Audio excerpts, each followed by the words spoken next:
Today, I'm going to talk about the truth. But before I do that, run the intro. In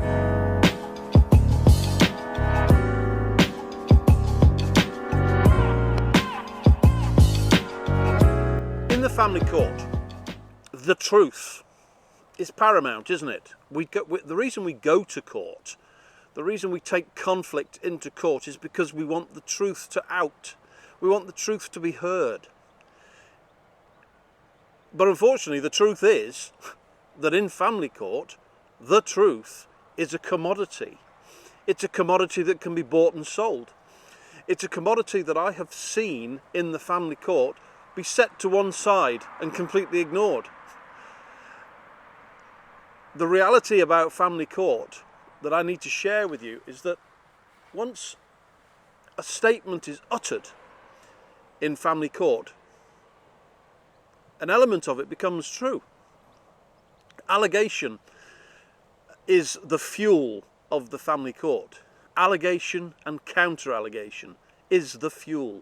People saying, he did this to me, she did that to me, he did this to the children, he did that to the children. And the moment that allegation is uttered, an element of it sits on those proceedings as the truth for the duration of that journey. And it's frightening. And it's disturbing. And what is more concerning is the fact that the truth, as we know it, i.e. what actually happened, what the honest outcome of any event was, isn't necessarily what happens in family court. I've been in many cases over the years, and a number of those cases, the truth has played no part whatsoever. What has played a role is the allegations of one party against another, and the ability of one party to deliver those allegations in such a way that the court believes it credible. And that leads us into a conversation about the balance of probability. You see, in criminal court, there's a threshold. There's a threshold that decides whether an individual is guilty or innocent, and it's a fairly high threshold, which is good to hear. Thankfully, in family court that threshold doesn't exist.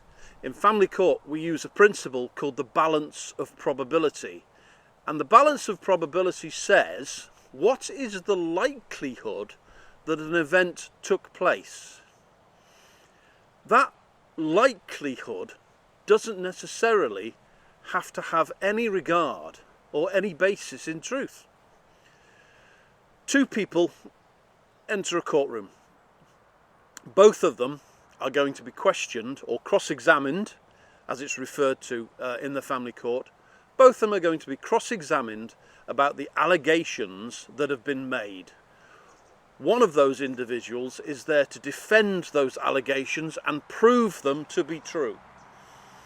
The other party is there to refute them and say that they never happened and they were not responsible for that behaviour or for those events. One of those parties comes across as incredibly credible, gets upset, cries, demonstrates to the court that they are clearly traumatised by the events that took place, and the reason that they've made these allegations that they made with such difficulty is because they need the truth to out. The other party refutes those claims, refutes those allegations, struggles to offer up any real detail about those allegations because they never happened. I can't defend something that never happened. At the end of that cross-examination of both parties, the judge or magistrates consider what's been said and they make a decision. And I have been in court when that decision is that the individual who is lying, the individual who has made those allegations up, will be found to be the more credible, will be found to be the witness that the judge believes. And the balance of probability sits with that person, sits with that party. And the other party immediately is found to be guilty, in inverted commas, is found to be responsible for the allegations that have been made. it has no basis in truth.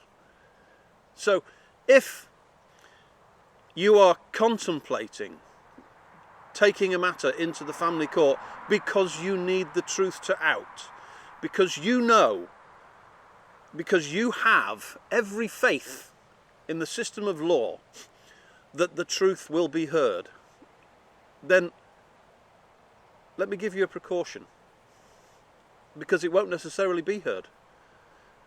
The family court is, in many respects, a lottery.